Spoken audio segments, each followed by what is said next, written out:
Hey Frontline, happy Monday. We're going again to Jesus' Sermon on the Mount today, and it's Matthew chapter 5. We're going to start in verse 17 today and go to verse 20. And so this is kind of a strong warning from Jesus, but let's read it, and I'll share a little bit, and I want you guys to read it and underline, highlight, and get into it and understand God's truth. So let's read it. It says, "Do not think that I have come to abolish the law or the prophets. I have not come to abolish them, but to fulfill them."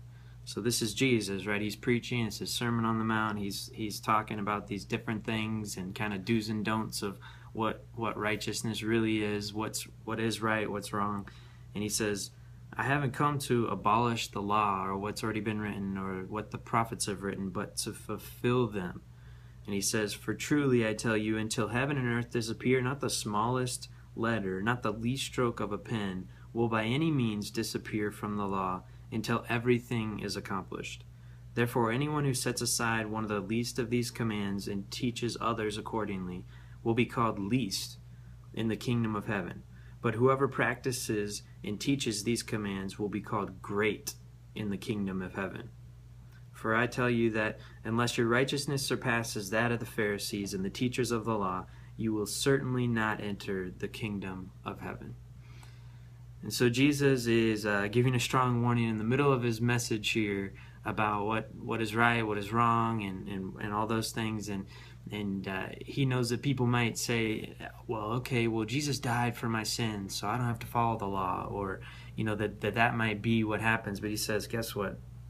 No matter what, the law is the law. What's right is right. What truth is the truth. No matter what day it is, what year it is, how long ago that Jesus wrote this, his truth, it stands forever.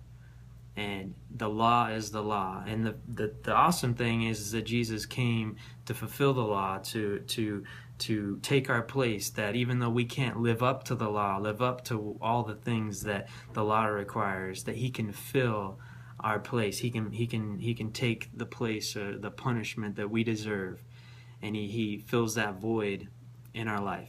But that doesn't mean we look at the law and say, well, it doesn't matter. Or we look at truth and say, well, yeah, that was just back then, or whatever, or yeah, Jesus might have said that, but he didn't really mean it, or it doesn't really apply today. We have to be careful today that as we look at truth, as we hear all the things that Jesus says in this, that we don't look at it and say, well, yeah, but I can't be perfect. Or, oh, yeah, but, our culture is different today. We have to look at God's truth and understand that it is the truth, that it was the truth, it is the truth, it will be the truth. And the great thing is that Jesus forgives us, that even though we make mistakes, even though our culture does go off in a sinful direction, that we can always come back to God, because Jesus fulfills the law, because Jesus is the fulfillment of the law.